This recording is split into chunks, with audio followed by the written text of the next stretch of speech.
Okay, should we start the meeting? So with that said, I'd like to call the February meeting of the Philipstown Conservation Board to order. And our first piece of work is lot number 3 on Rockwald Road from Jonathan and Anne Maria Pierce. Do we have anybody representing them? They should be allowed to enter, and anybody else who's interested. Yes, we have Juhi Lee Hartford. I believe Benny was going to take the lead, but Juhi's here. Right, because I was going to say Jason, I believe, is involved as well. I have the plan up I can share. But that would be great. That would be great. It looks like Vinny just responded in the chat that he's here. Good evening, everybody. Can you hear me? Yes, we can. Hi,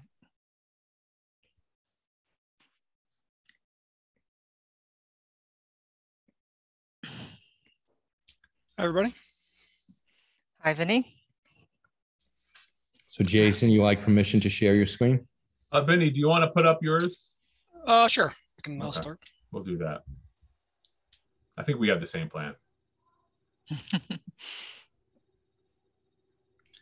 Could you let Liz Campbell-Kelly in as well, please? She's going to be providing information on how to address the landscaping at the site. Sure, I just moved her over. Okay. So the revised plans that were submitted prior to this meeting, we were basically showing, try to cover as many of the board's comments as we could make fit on our site. Our first plan was to try to basically reduce the garage to 800 square feet, which we are currently showing on here. And the garage was shifted to be out of the wetland buffer as requested, and also avoiding the steep slopes. And with that relocation, we also pulled the house 15 feet away from the wetlands and about 2/3 out of the buffer zone. And also shifted the house closer to the garage to kind of make the connecting paths to the garage and the house, a smaller area. And with that move, also we took 2 feet off of the deck on the southeast side of the house, facing the wetlands. And then after this drawing was submitted, we did some more work with Jason, and with some further tweaking. Zoom in here a little bit. This is the kind of same layout here, but also we were able to adjust the septic tank location to put that also out of the wetland buffer.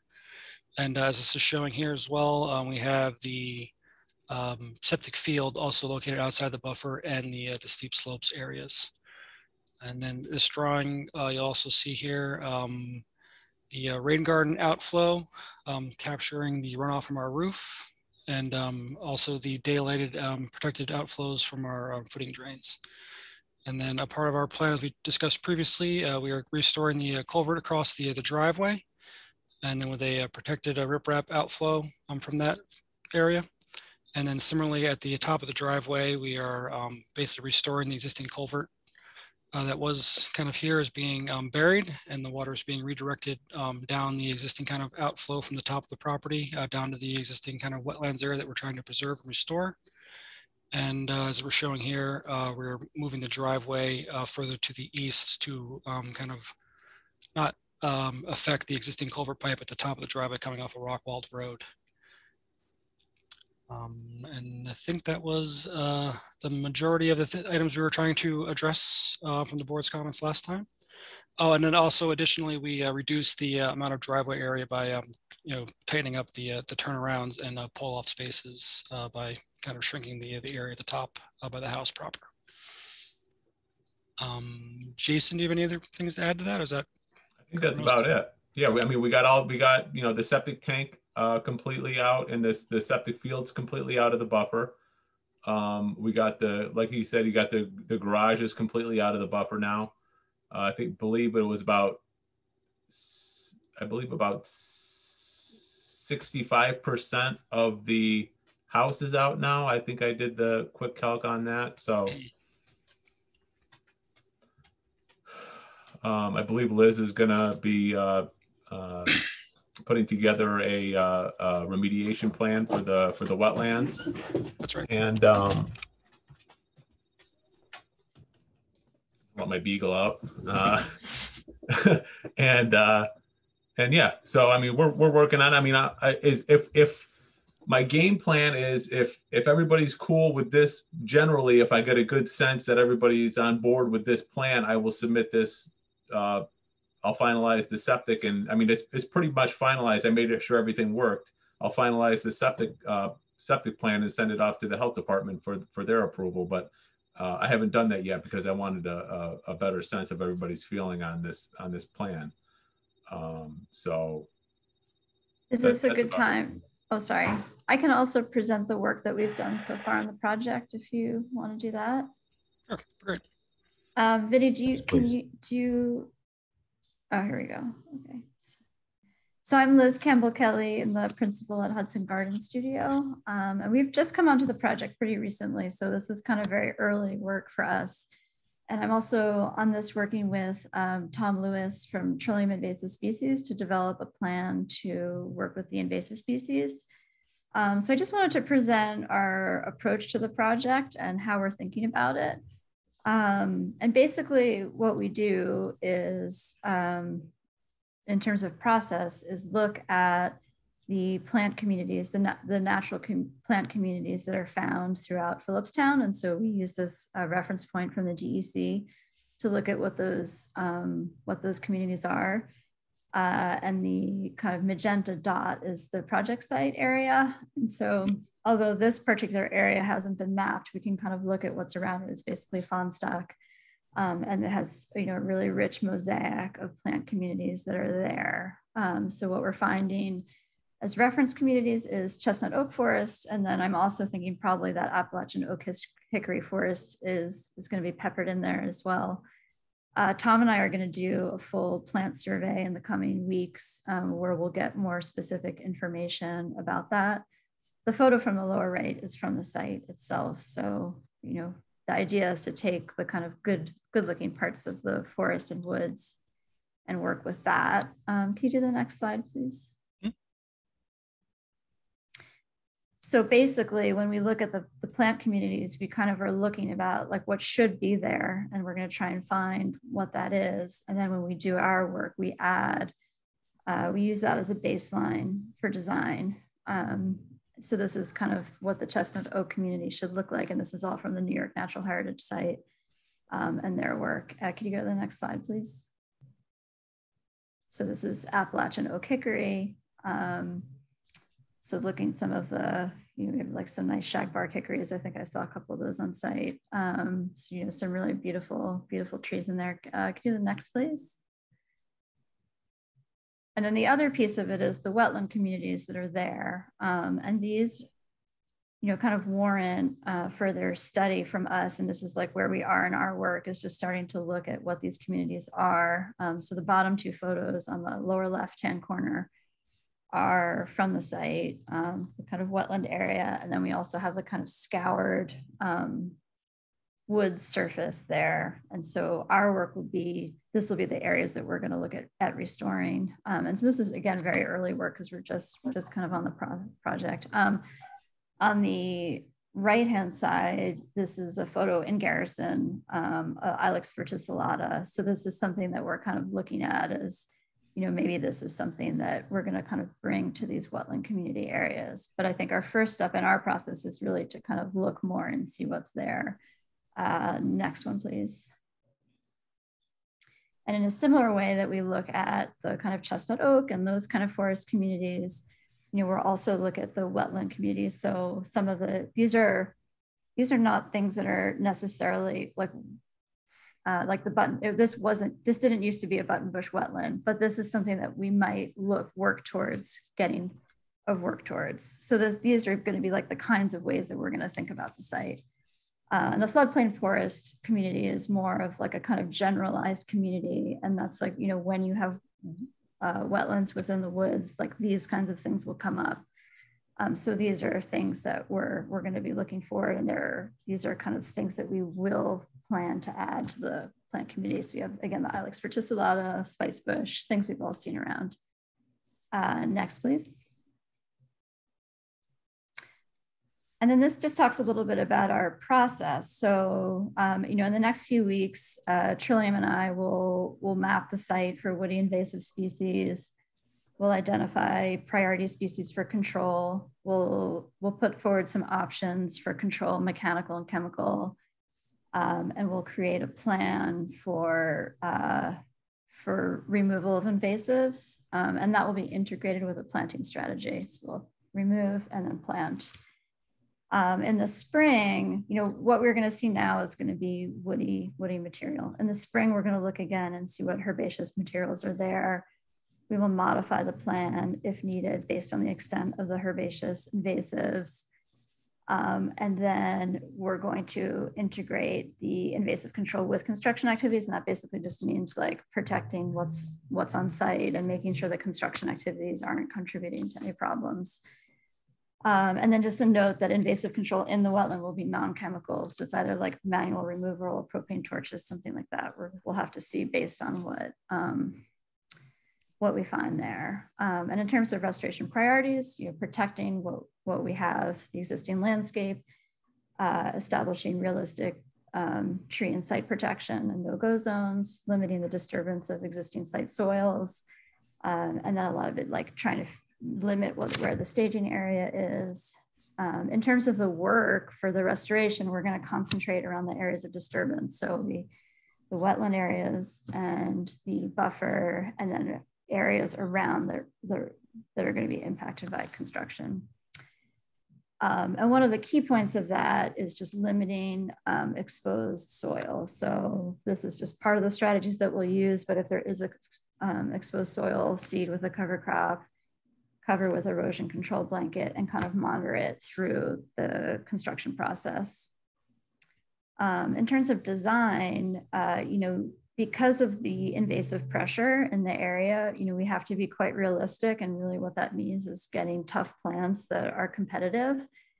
So in terms of like that really kind of lovely wetland opening that has a lot of herbaceous species in there, it might be that we may need to do more shrubs and things in there that will be able to stand up to the stilt grass that we're pretty sure we're going to find there. It's hard to see the wetland in that condition without it being overrun and not using chemicals in that area. So we just have to be realistic about how we attack and approach replanting.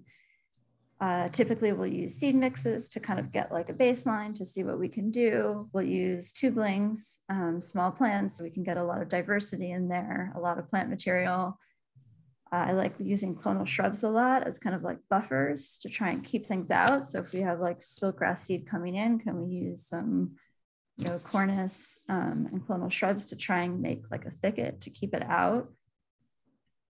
Yeah, and that's about it. So that's like, we just wanted to describe to you our kind of basic outlook and strategy of how we're going to approach the site and what our plan is to do that.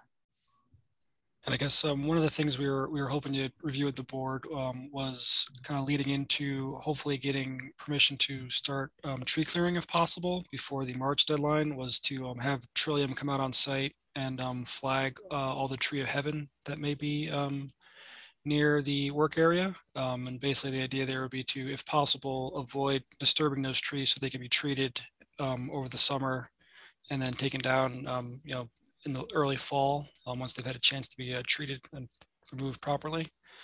And then basically be able to get in there to kind of drop the trees that we need to before the March deadline, and then leave them on the site until the silt fence and erosion control protections are in place before we start pulling out roots and stumps and things like that. But try to basically get started with some of these invasive treatment measures as soon as we can to get the site ready for construction in the end of the summer, leading into the fall.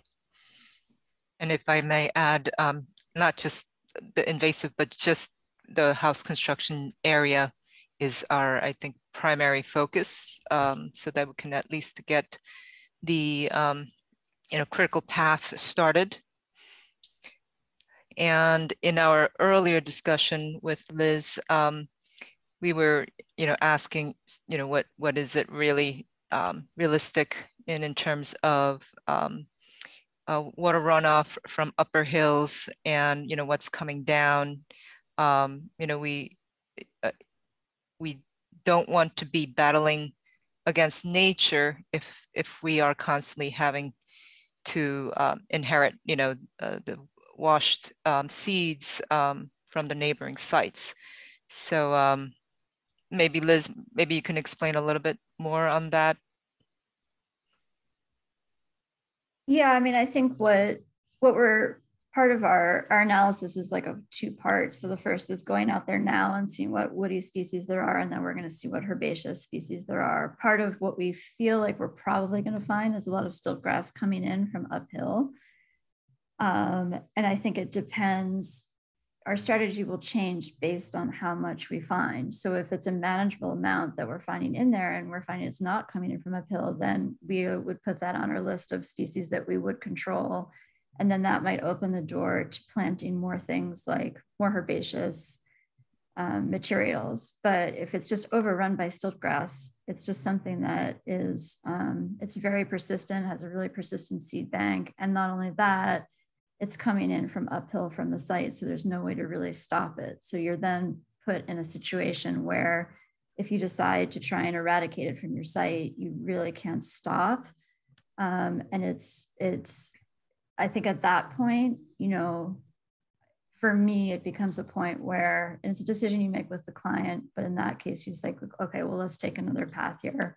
Let's do these more like a more shrub oriented plant palette. Let's do what we can and kind of knock it back a little bit, but it's not going to be realistic to be able to completely take it away. So that was a little bit where I was kind of trying, like focusing around where the house is. We're going to kind of, take this kind of core area around the house, work outward the wetland areas and places where there's impacts from construction, protect those areas, bring them back to a certain point. But in terms of, I think it's more about like, where do you stop your point of work? So that's something that we're going to be talking about. Would you mind just showing the site plan and kind of describing what you just stated, overlaid with the plan itself, so we can get a sense of where you'd be considering working first, and then for your initial goals, and then outward from that?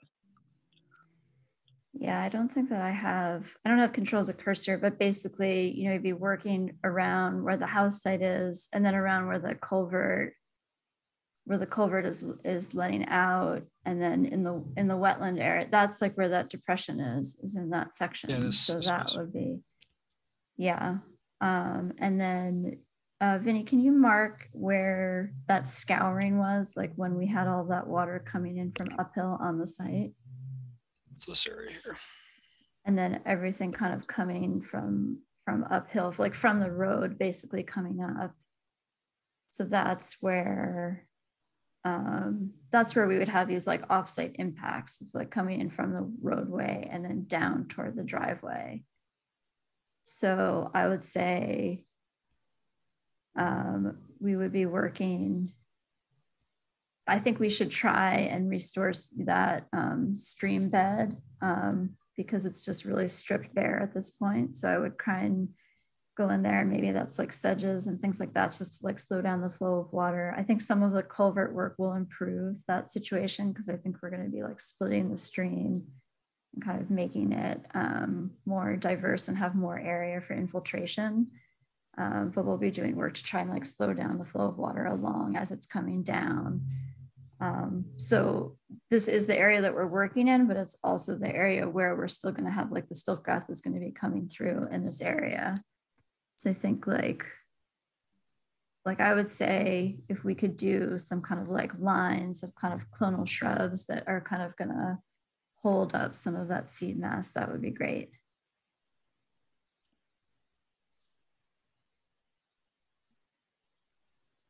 And I know, I'm sorry, I think you mentioned that you were not going to be doing chemical treatments within the wetlands themselves, but right. We also do treatments within the buffer. So I think that depicting those areas too would be critical here as well, because, obviously and I don't want to speak for the board, but I want to make sure that we give you permissions to restore these areas in the best possible way, and that that's considered now, so that we don't have to keep, you know, coming back with different iterations of these plans. So, I mean, essentially, are you, you know, most of the site is encumbered by a regulated buffer. So, you know, what are your main, you know, problem invasives that you're going to tackle? Do you have a sense of chemical use, like what use that would be, or what kinds of chemicals those would be? Approach for those things outside of stilt grass, I guess. Yeah, so the things, I mean, we've seen Barbarian site, we have the Ailanthus, the Tree of Heaven, and we haven't done the full survey yet. So those are just like the things kind of off the top of the head. There's some bittersweet, you know, the kind of gamut of the usual suspects are there. We're kind of anticipating maybe do we, you know, typically with construction, I usually see knotweed coming in through construction, although I haven't seen it yet there. The full kind of chemical plan is going to be developed by Trillium Invasive Species Management, and they, the principal there, you know, has an ecology background and is very sensitive to the kind of the goal is to do the best by the plants, the flora and fauna that are in the area. And so he uses, you know, the strategy is basically you attack the plant, sometimes with chemicals. He'll look at other strategies as well. If it's chemicals, you're attacking the plant at the right time of year. It's a, you know, you go in at the right time, it's not like a continual spray. He also mixes his own chemicals so that he's not using the surfactants that will like coat and are more harmful to animals. And he's trying to use things that break down as quickly as possible. So those are his parameters. And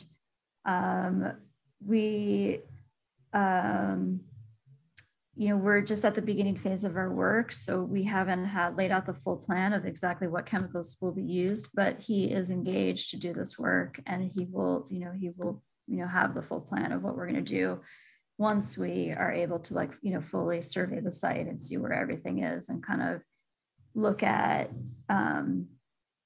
you know, at the clear kind of goals of the project. So, you know, we'll find a lot of things on site, and then we have to make the kind of qualitative decisions with the client and the, you know, the design team about what is actually realistic to treat and in what way.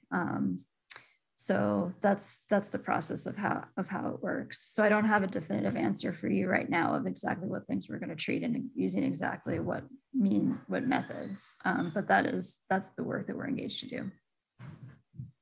Okay, Max, jump in if you need to.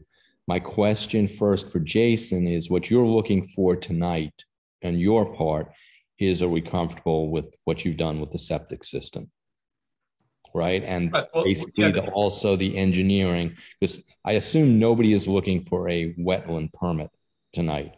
What we're looking for is this plan close to what you look, you know, that we're very close to that. We agree on this. Because I think, Max, where you need to jump in, I think this is actually going to be several permits.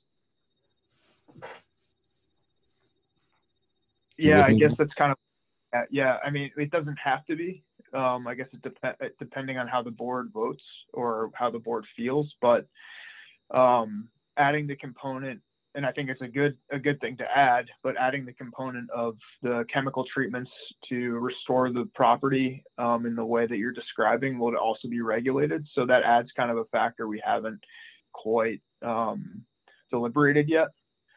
The site plan, I think, I mean, all of the changes that we discussed in the previous meeting seem to have been made. So yeah, that added factor of the restoration component having a little bit of some questions still.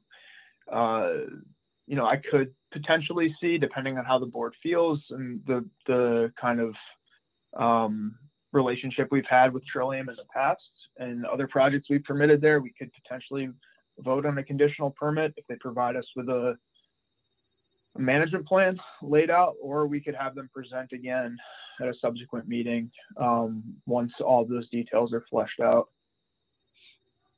But what I'm asking you, Max, is let's put it aside the invasive vegetation management plan, and quite frankly, even the planting plan, which sort of goes hand in hand, the wetland restoration. We have the driveway and the culvert seem to me to go hand in hand.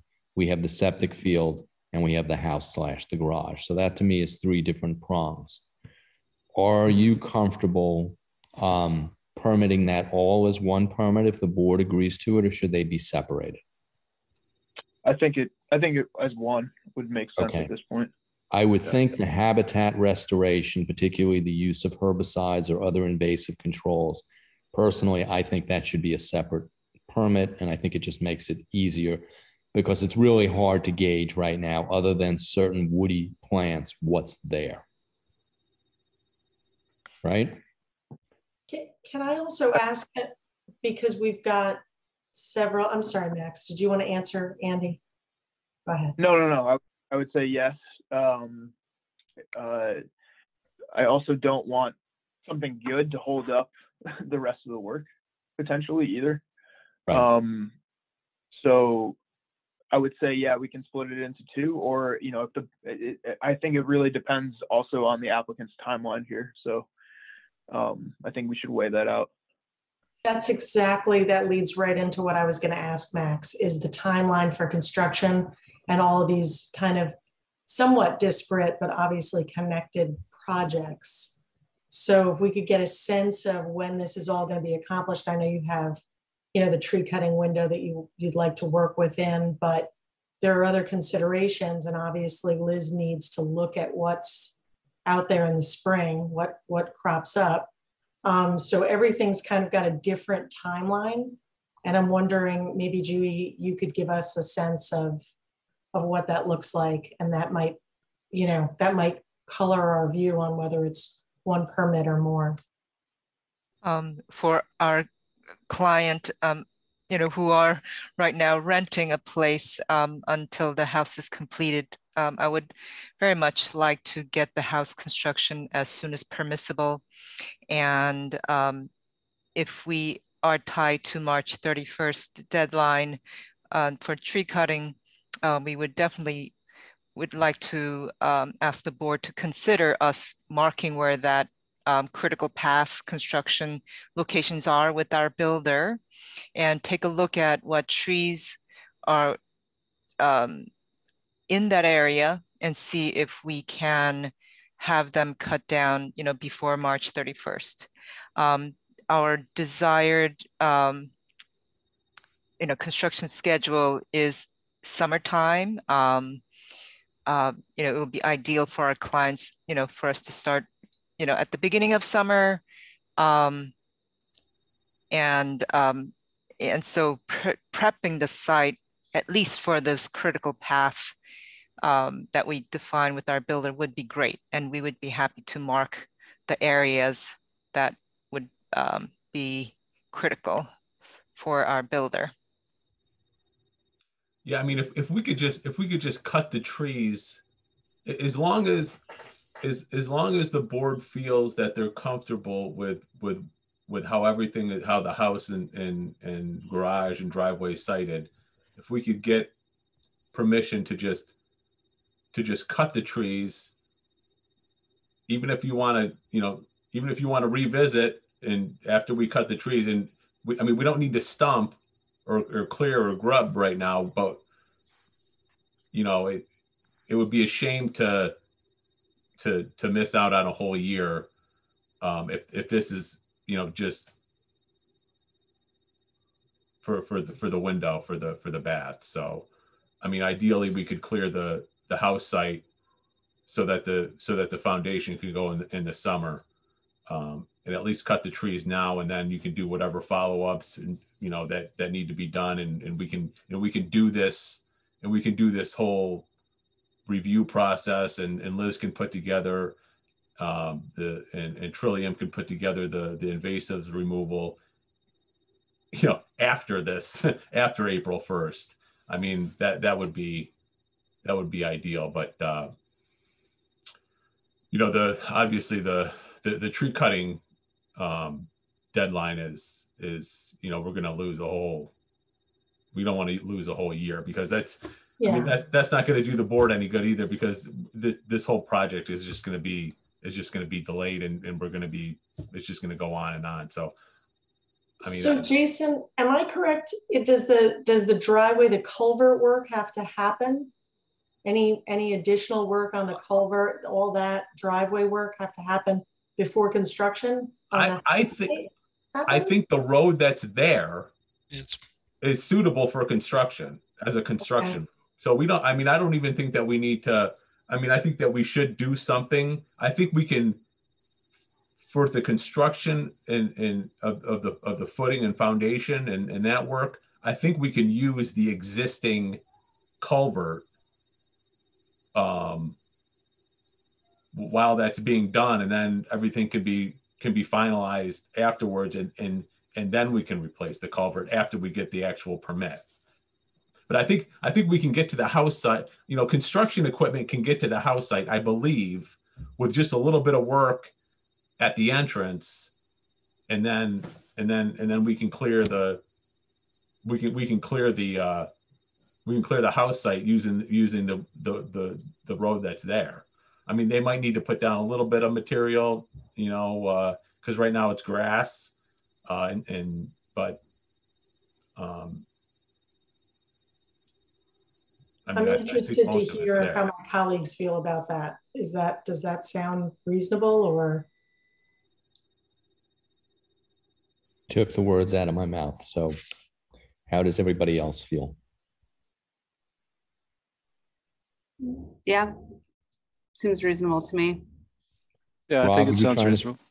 Yep, sorry, I was on mute. Yeah, I think it sounds reasonable. I think there's also a benefit of having the 2 permits, you know, for basically the plantings and the pesticide, or, you know, the treatment, just because that might be out longer than some of the other work, you know, so you can keep it open while you're still monitoring the plant survival and things like that. So it just might be easier, and then at least you got some progress closing other, you know, the other construction permit. Anybody else? So we have, you know, we have 2 choices at this point. One is to issue vote on a conditional permit now. And Max, weigh in, please. Or at least give them, as part of a conditional permit, permission to cut the trees before the deadline. And then if there's anything else we need to go over, it could be done next month. I mean, what's everybody's thought, and how do you feel, Max, in terms of you're going to have to oversee this? I mean, I think that issuing the permit for what they propose now is I'm comfortable doing that, and getting the trees on the ground and getting them in the health department's queue to review the plan, and all that is completely fine with me. I just want to make sure that we're still committed, and the applicant's still committed to following through with the restoration plan, because that's a major part of this this permit application. And I don't see any benefit of holding things up here, because I think the intentions are correct. So I think voting on a conditional permit that they will come back and submit for an additional restoration permit for the property is valid at this point.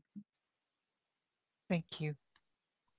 Everybody comfortable with that on the board? That sounds good. Okay, can I have a motion to vote on a conditional permit? I'll motion. Second? Okay, all those in favor? Aye. Aye. Okay, thank you. Max, you'll work with Jason and River Architects to make sure that we have a conditional permit that we're all comfortable with. If I can put any input, you'll let me know. Yeah, I think what's like a reasonable timeline for you? I mean, I'm gonna state some sort of deadline for you guys to come back to the board in the permit, essentially. So what's reasonable for you to have what you've discussed you want to compile with Tom at Trillium to approach the board with another application? Is that a question for me? Yeah. Obviously, the sooner the better on our part.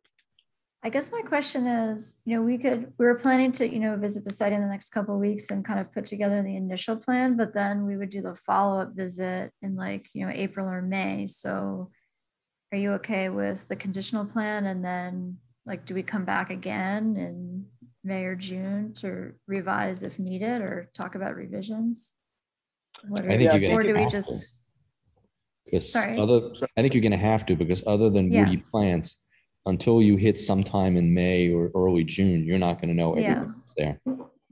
So I think I would tend to agree that we do our preliminary plan. We can present that, and then we come back and show what we found in the spring and early summer. How long do you what kind of monitoring period do you typically do? Max, what did we do on the site off of Lane Gate Road? Because I think 5 years. That's what I thought. 5 years.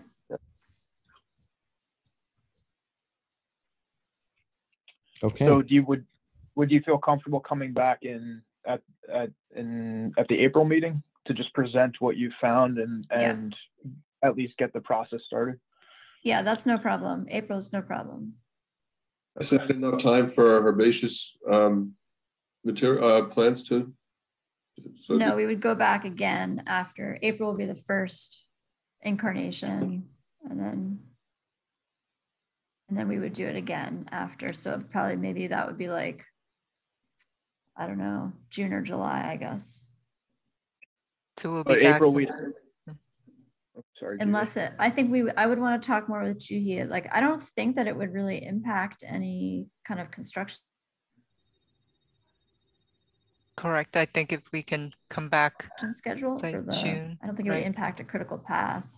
Although I guess my question would be, we would need to have the approval before we did any chemical work in place. So, so I would say earlier is probably better. Right. I mean, I think what we might have to give them a conditional permit on is if there is a lot of Ailanthus, that's going to need to be treated before it's uprooted.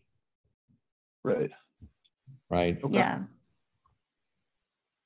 So I think when you come back in April, I mean, you'll be able to tell with some of those more obvious invasives what you need to do, and then maybe speculate what could potentially be there. And then I don't assume that the suite of chemicals that you'll be using would be much different. So I think a lot of that information can just be presented to the board and laid out where you're going to be focusing on at that meeting. And then we can evaluate that plan at that point. And so from a ecological standpoint, we're not holding something up that would ultimately become ineffective based on like an administrative process. So as long as what you presented today is a little bit more fleshed out with on the ground data and information, I think that'll be fine. But in terms of the plans for building, I'll just cite in there that we expect you to be back at that April meeting with documentation and a new submittal. Otherwise, we'll have to revoke the permit, but I don't foresee that happening. So. Also, Max, in terms of conditions in the building permit, Jason, you're bringing the realignment of the septic fields to Board of Health now, right? Yeah, I'll submit this week. Okay, it'll take about 2 weeks. It'll take about two or 3 weeks. So we'll need to be. You'll just need to clear that with us so that we know that it was accepted. Oh yeah. Because if there are any changes to the septic, sure, then obviously that's going to be that's going to affect the condition of the permit. Yeah, we'll present that for the April. Submit that, and we'll submit that in March for the April meeting. Okay. Okay. Anybody have any other comments? I just want to say that I'm really happy and pleased with the way that these landowners and their team took our comments, understood what we were talking about, and worked with our recommendations to create a plan that works for both them and for the, for the town. I think this is a good example of working together to create a good plan. So Yes, thank you. All said, I agree with you. Thank you. Jen. And we've told our clients that because we have thoughtful boards, that's what makes Philipstown so pleasant to live in, to the environment that we have here, the scenic, Philipstown. So, well, thank you. Thank you so much. Thank you and have a good evening. You too. Thank Thanks, you. everybody. Bye-bye. Thank you.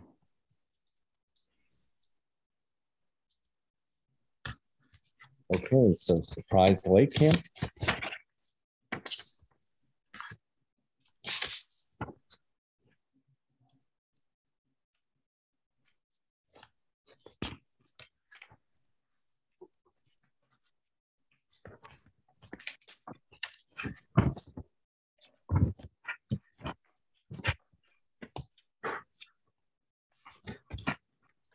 Can you let Matt Grosshandler in? Because he's speaking on our behalf and our new executive director is here. Yes, Adam. I'm just moving him over.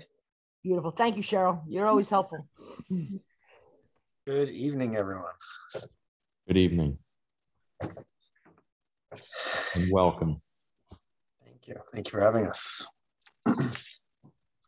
Would you like us to start? Yes, please. Excellent.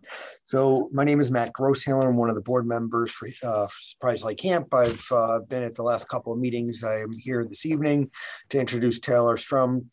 Taylor is going to be presenting on behalf of Surprise Lake in a consultancy capacity as a professional engineer and on behalf of his firm, Beeline Associates. So Taylor, with no further ado, probably also joined by Adam Bennison, our new executive director, Cheryl Kirschenbaum, who you guys know was our acting executive director and is our camp director. So we hopefully are here in full strength and able to answer your questions this evening. So I know we had submitted, by the way, an application or a plan. I don't know if you guys have had a chance or opportunity to review that yet or not, but I figured I'd give Taylor the opportunity to introduce himself, his credentials, and maybe a little bit about what we've presented. Thanks, Matt. I think Matt may have just overqualified me a little bit. I'm not a PE. I don't want anyone to think that. I'm just, I'm a PWS, a professional wetland scientist, but the plan that I put together was made with a certified professional in erosion and sediment control, CPESC. So these are the kind of plans that our firm makes fairly regularly. So in introduction, my name's Taylor Sturm. I'm from Beeline Associates. I don't think I've ever been before this board before, so it's nice to meet you all. So we were tasked with furnishing a remediation plan for the area of disturbance and clearing that I'm sure you guys are all aware of at the Surprise Lake Camp. I visited the site along with Michael Bonci, who's the principal of our firm, and we were able to estimate the amount of disturbance, the amount of clearance.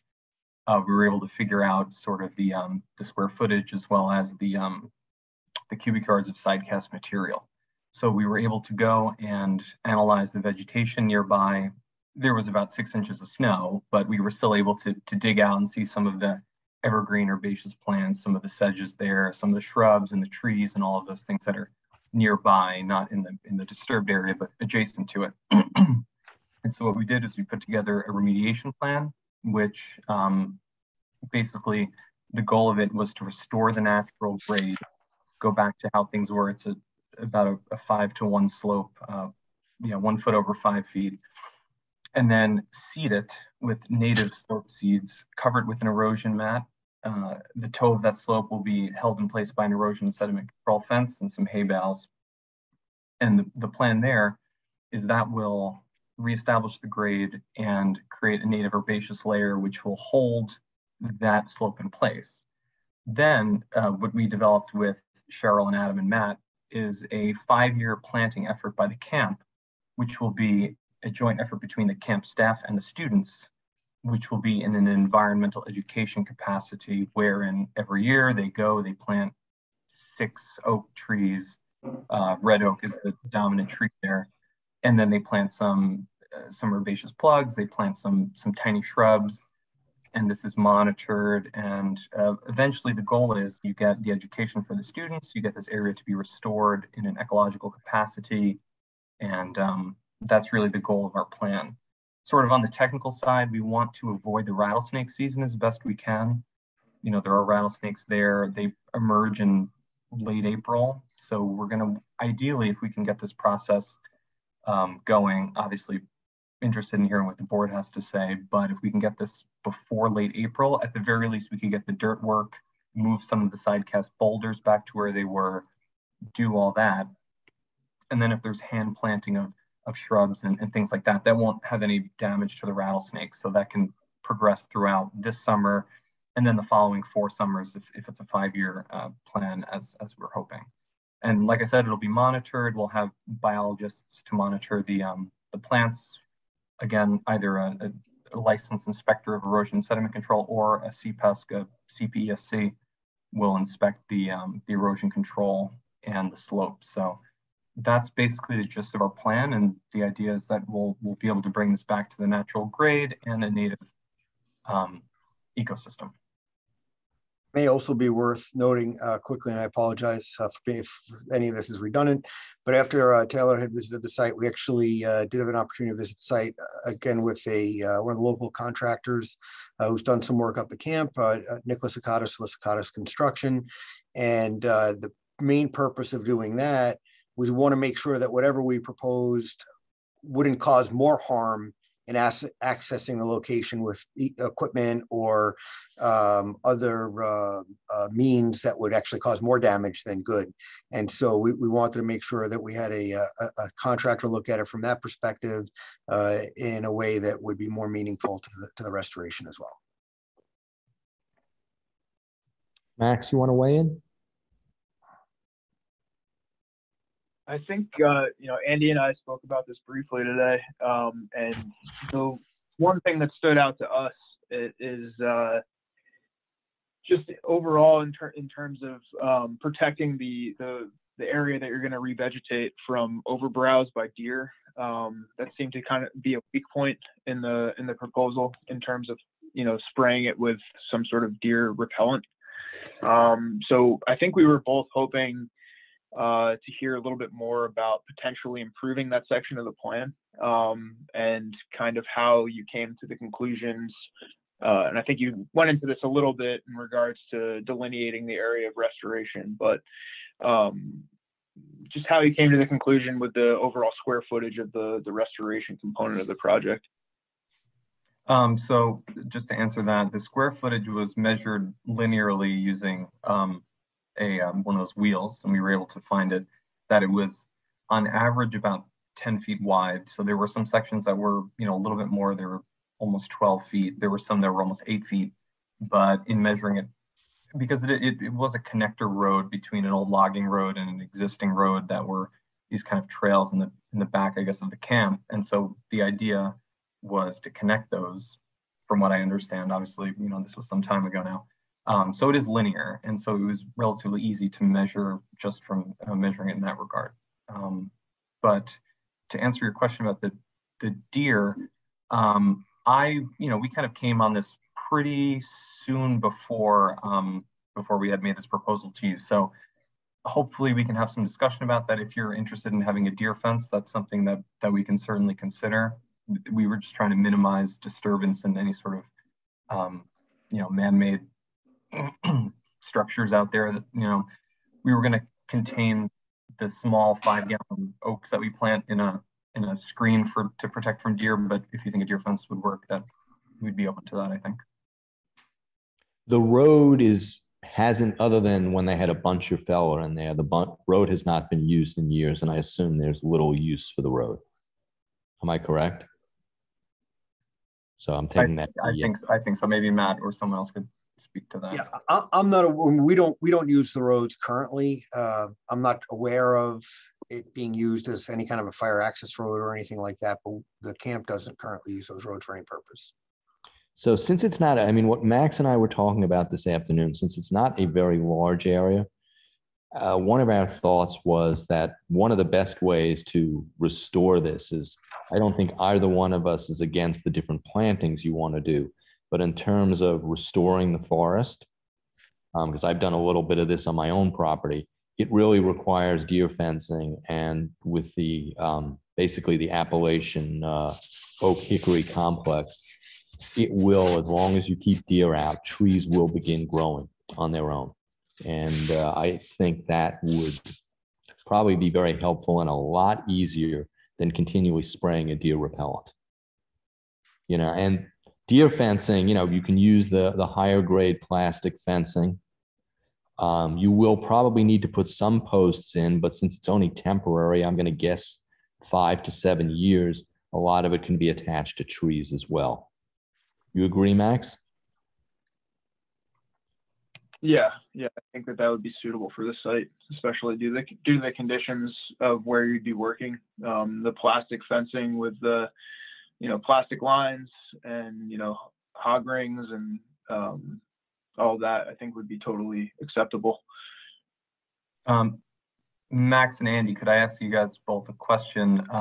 You know, down where I live on Long Island, the deer are absolutely rabid and you can't keep them out with an 8-foot fence. But I found that in areas that are small in width, linear, a 6-foot deer fence is usually pretty okay because the deer don't like to get stuck between a small area like that. Would you be open to a 6-foot fence? Do you think an 8-foot fence is necessary in this case? What I would do is Cornell Cooperative Extension has been putting out a lot of recommendations of smaller enclosures of where you're basically cutting an aged forest and fencing it in. And I believe what they have been using is 5 to 6 feet of deer fencing and then putting 1 or 2 wires above it.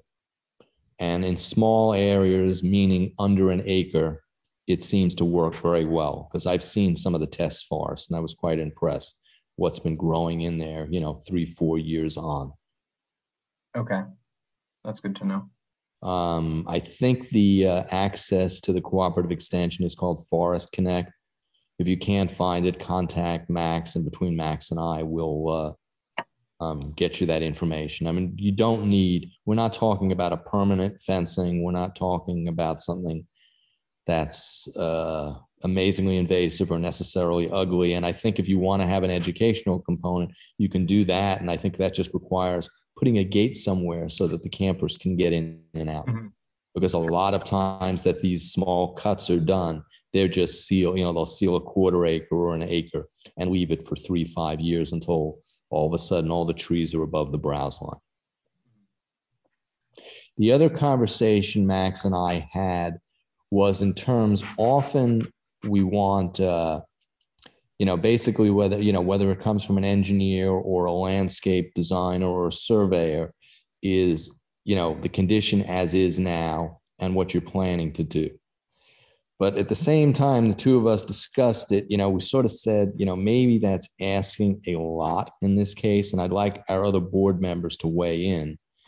The alternative would be to do a significant amount of photo documentation now, and then again as the project evolves, so that we do have documentation of how it looks now, what has been done first in fixing the road or getting rid of the road, whatever you want to call it. And then as, you know, the fencing is up and a year from now, what's growing in there. So I'd be curious what the board feels on this, because this is a little different than what we've done before, but it's also a little different situation than we've had come before us. So this would be the baseline now, and then right. So rather than, you know, every 6 months, they would be required to do another photo documentation. Yeah, exactly. Points. Yep, something like that. Rather than, you know, because it gets to be expensive, and I'm just not sure that an engineer or a surveyor's diagrams every 6 months or a year is going to necessarily give us everything we want. And it just might be more of a burden than is necessary. So I don't know how everybody feels about that. Yeah, I think that the photos would be a good idea, you know, and maybe somewhere in the middle, you know, have a little bit more intensive review of what's you know, what's alive, what's growing, what's not working, you know, just kind of triage it and adjust where needed, you know, sometime in the middle of the time frame. That's a standard tool in land conservation. And it might also, Cheryl, be a learning opportunity for campers if they're involved. Yeah, that's a good idea. Yeah.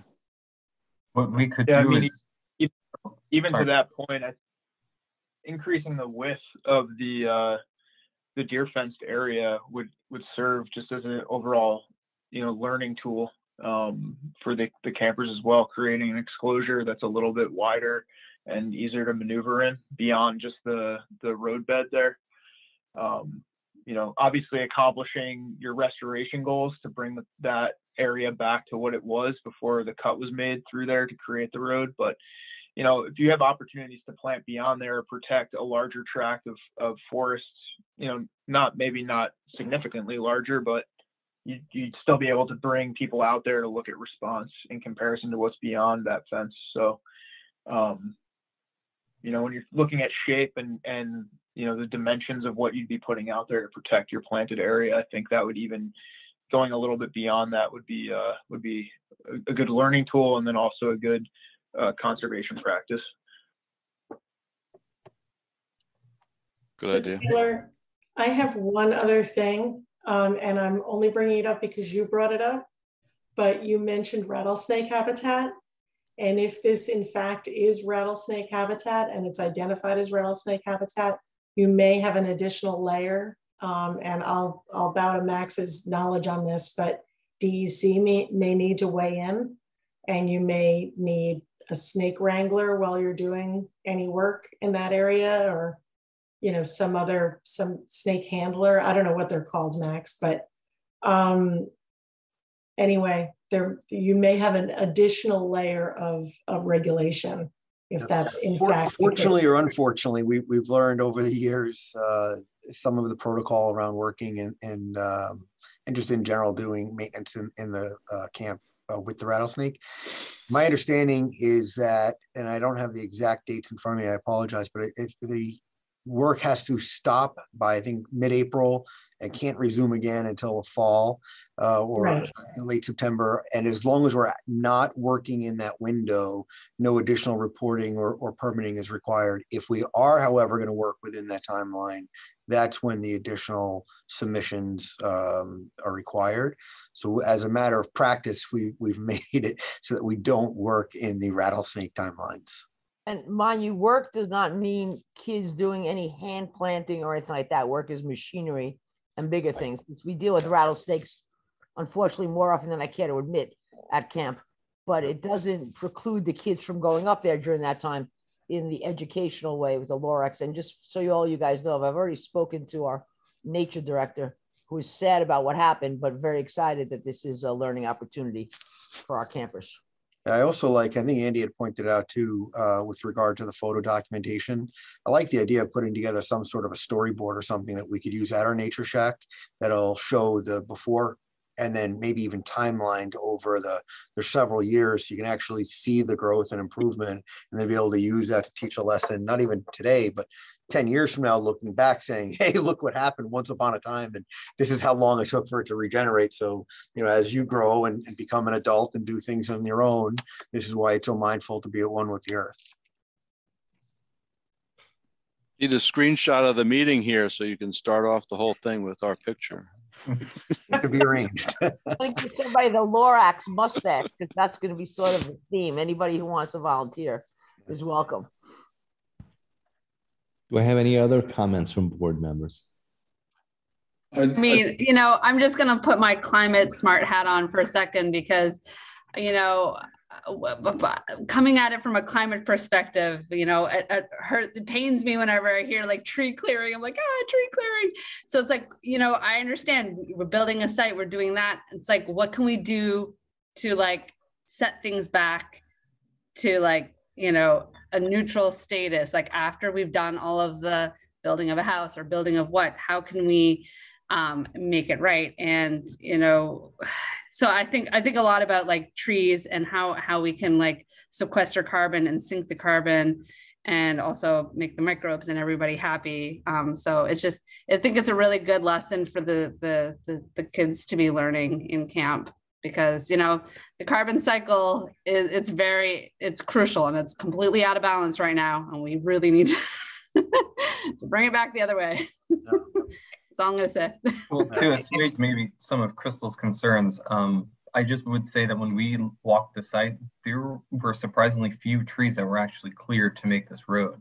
I was expecting to see stumps and whatever, but when I was talking to Gene, the caretaker, he described only a couple of spots and showed me where actual trees had been cleared. So it was remarkably few, 4 or something like that, which I was happy to see too.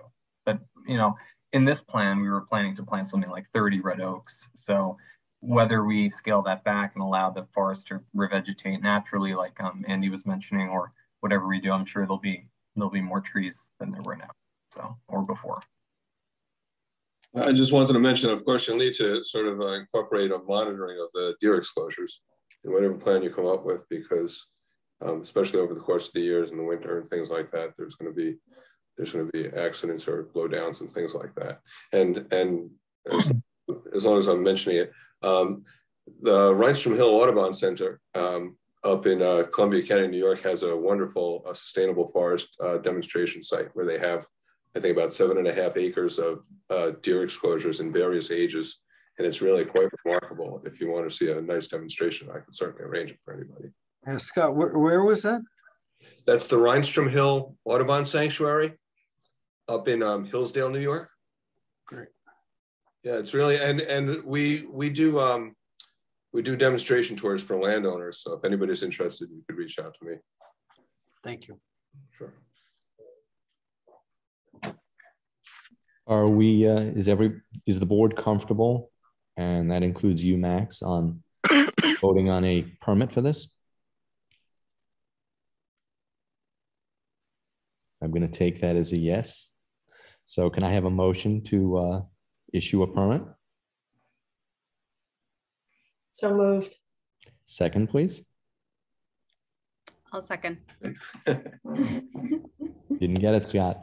All in favor? Aye. Aye. Too soon. It's too soon. Thank you. We look forward to seeing what you do. Thank you very much. Thank you. Thank you. If you guys can just, go ahead, Max. You guys can just, yeah, no, you can just submit the finalized plan to the town. I'll draft a permit for work as soon as possible, so you can stay within the window. We'll try to get something to you as soon as possible. And echoing what the consultant or whoever that was for the last project is, this is one of the most wonderful board meetings I've ever attended. It's remarkable how like open discussion it is. I've been on some very contentious meetings, so thanks a lot. And Max, I do think if possible, you, Taylor, and Nicholas Akatos, if I'm around, I'll come with you. I don't know if I am. Should look at where the work is going to happen before it actually starts. Okay. Right? So, yes, yeah. If the applicants can arrange contacting me to set up a date, that would be great. We can and obviously anybody else on the board that wants to see it. So you want us to reach out to Nick and then have Nick reach out to Max, because the two players we really need are Max and Nick. Is that correct? Yep. Yep. All right. I can make that happen. Great. Thank you. And make sure that so much, everybody. Yep. Make sure he has the final plan to work off of before we meet. Okay. Well done. Okay. Bye-bye. Have a good Thank you, evening. everybody. Have a good night. Thank you. Thank you. All right. Last but not least is Justin's Way. Certainly not least. Good evening, everybody. Steve Marino, Tim Miller Associates, here to discuss Indian Brook Road, Justin's Way, and Mr. Koos property. Cheryl, if you could let me share. I know the board is familiar, obviously, at the December meeting, I was unavailable to attend that meeting. Jason was there. I know he presented the revised septic plan that we had talked about previously, which showed the installation of the septic tank and septic line to the septic system outside of the steep areas, now following the roadbed to get down to the septic rather than cutting through the steep slope area. So I know that that was done. And in fact, Jason just notified me that the health department has approved that modification to the septic system. So the septic system now is approved with that modification. The other question I guess that had come up was questions about the mitigation plan and a little better description and understanding of what the mitigation plan is. So certainly I can talk about that tonight. I was a little confused after the meeting as to what was not quite understood until I looked at the plan this evening right before the meeting and see that there are notes missing from the plan that were intended to be there regarding the wetland mitigation creation area, replanting of the creation area as opposed to just the buffer restoration part. The buffer restoration, I believe, on the plan is pretty clear, and I will bring that up right now. Let's see.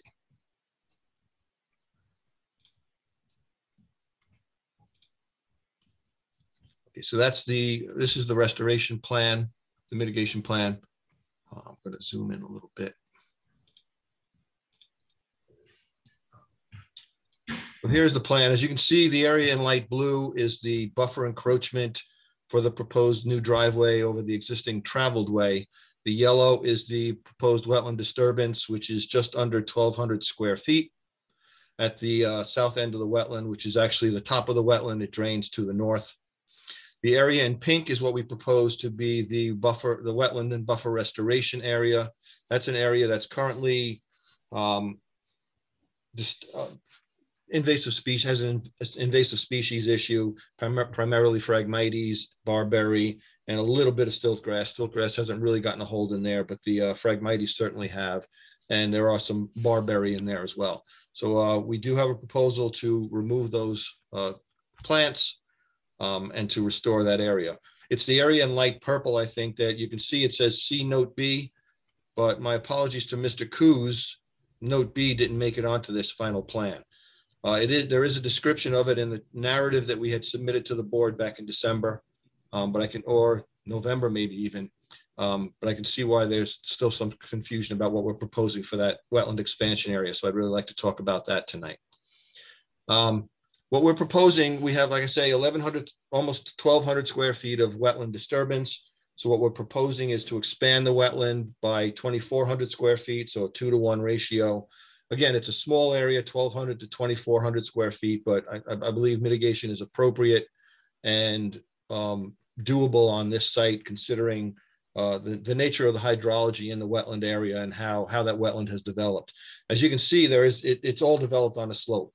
There's a rocky substrate to that area, and with as much hill as we have above this part of the property, there are lots of opportunities for groundwater seepage, drainage to filter through that rock and occasionally come to the surface and create conditions that are amenable to creation of a wetland, which is how that wetland that we have there has formed. So what we're proposing in that light purple area then is to do some minor grading, pulling out some existing stones with a small machine, and intercepting some additional groundwater that would be coming through that area in order to create wetter conditions in that specific area. You can see the new grading lines there. It's basically pulling it up 1 foot to 2 feet up the slope, which is about 6 to 12 inches of coverage. Again, I anticipate we're going to hit stones out there because it is a stony substrate. Just popping a couple of stones in the right place can free water to run along the surface, and that would provide the hydration for our new wetland area. And then we would plant it certainly with appropriate wetland plantings. Red maple obviously is prevalent on the site, so we would use a couple of red maple in there. Winterberry, Ilex verticillata, spicebush, witch hazel, some of the other species that are common, viburnum perhaps, or some of the cornus species we could get in there. It's not a very large area, again, 2,400 square feet, but I'm sure we could get 3 trees and maybe 8 to 10 shrubs in that area. I don't generally, in a mitigation plan like this, I don't generally show the locations of specific plants, because what I tend to find when I go to a site like this is that there are a couple of trees already growing in the area that are mature and healthy, and why cut them down in order to why cut a 12-inch tree down to replace it with a 1-inch tree? So if I can work around that with the grading, I'll do that. So I'll give a plant list with quantities, but placement is in the field at my direction as the best location for survival and for preserving existing trees on the site. So that's essentially the notes that should have been included on this plan. You can see as I scroll over here to the right, here's our invasive species monitoring and control program. It's very specific to the species that could be found on sites of this type. Again, on this property, it's generally Phragmites, a little bit of barberry, occasional multifloral rose. So they would be cut by hand. They would be generally, again, on a site this small, we don't require the use of chemicals, but in this case, we do include notes for chemical use if necessary. Again, I don't anticipate it would be necessary because this is more of a garden size wetland mitigation than it is, an acre or 2-acre expanse that would need a heavier hand in terms of monitoring the invasive species. I think that really kind of covers it. That's kind of my quick view of it. Certainly anybody has questions about it for me, I'm happy to entertain those questions and maybe clarify some things about this. Max, you want to begin? I mean, I feel like that summarized it pretty well. I think that was the last component of the project that the board needed to just get clarification on. So I would turn it to the board if they had any concerns. Comments, suggestions? I have a question. So what's the potential for the invasive species removal to be effective over time there? Well, the population is relatively small in that area. I mean, the Phragmites I'm used to seeing on some of the worst sites I work on, I'm used to seeing 12-foot tall Phragmites 6 inches apart over several acres. Certainly this is not that situation because for the most part, the site is still wooded.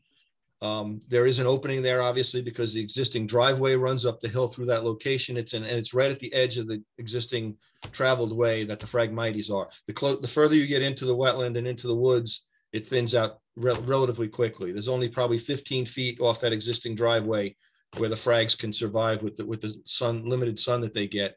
So it's a relatively small area. So clearing of an area like that and monitoring over a 3 to 5 year period, basically going in with hand clippers and clipping them as you see them growing back up has been effective on small sites like this. And I assume we're also going to do something temporarily to keep deer out. Oh, sure. And again, certainly at the 24 square foot area, well, we have the buffer plantings too. So the issue of putting a deer fence around the both the buffer restoration, invasive species removal area, as well as the new wetland creation area is certainly doable on a site of this scale. You have other questions, comments, suggestions?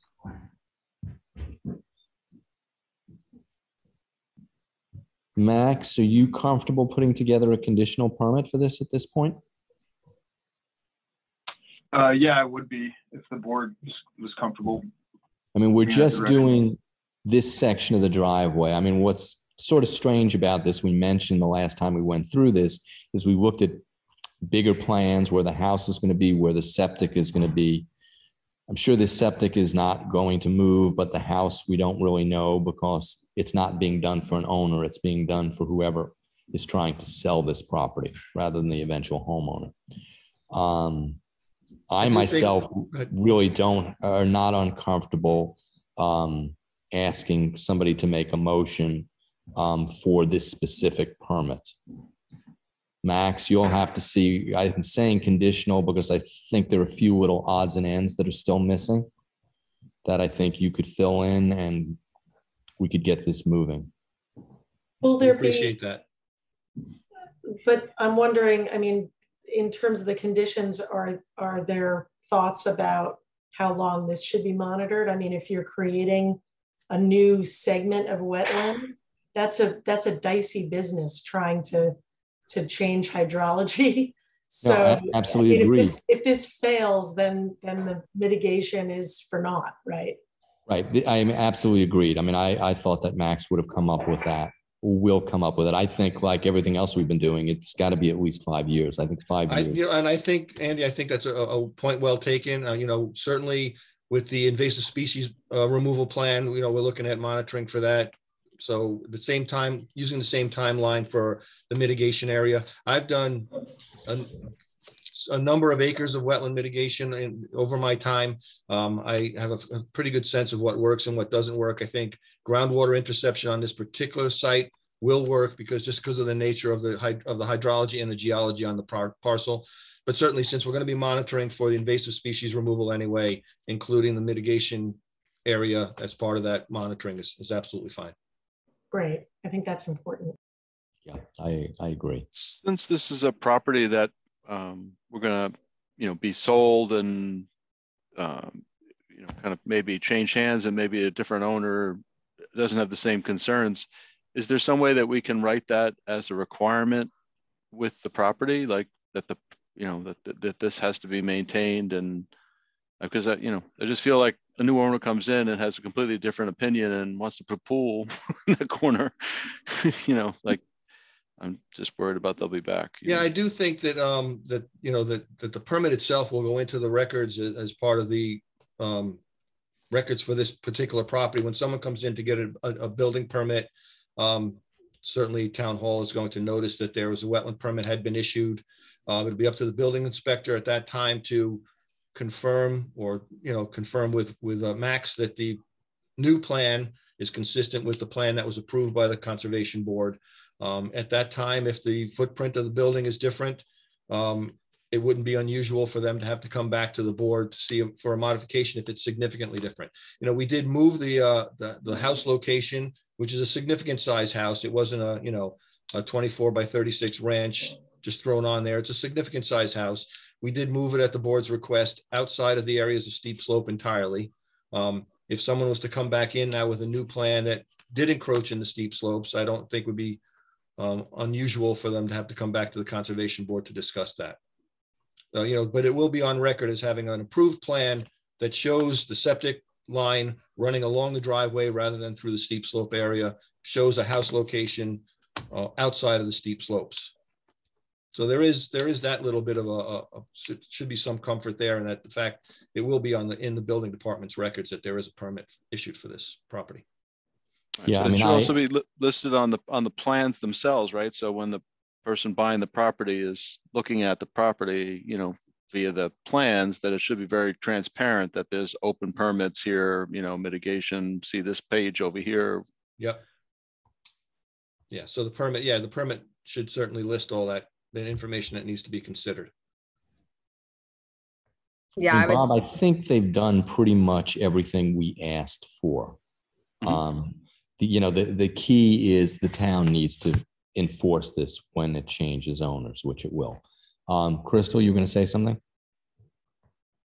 I was just going to say, because it's so tricky buying land, if you don't know that there's restrictions and then you're like, oh, what? I can't, do all of this stuff. It's like, so it's really good. Buyer beware. They should know this information before they sign the papers. You have no idea how many times people come to me and say, I just bought this property. Now I want to put a pool in. They're telling me I can't. And I say, and I tell them, please, why didn't you call me before you bought the property? So we could have looked at that question. If you needed a permit, we could have gotten the permit as a condition of your sale, of your purchase, and then you'd be good to go. And now you come to me and turns out you have wetland in your backyard and you don't want, well, now you're, honestly, you're stuck with it now. And the due diligence includes things like checking the building department records to make sure if there's a permit out there or there's some concern about wetlands, the buyer knows about that. Could that be our like town motto? You're like, you probably have a wetland in your backyard. Yeah. It's either steep, rocky, steep or slope wetland. Or a wetland. Yeah, no doubt. No doubt. Okay, so I'm going to gather, correct me if I'm wrong, that we are ready to make a motion to grant a permit. Okay, can I have somebody to make the motion, please? Please, somebody. MJ, and Somebody to second? I was waiting for Scott, but.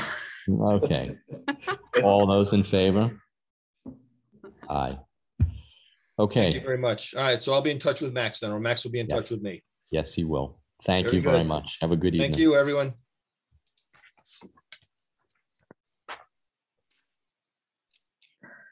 Max, do you have any old business or anything that you want to go through?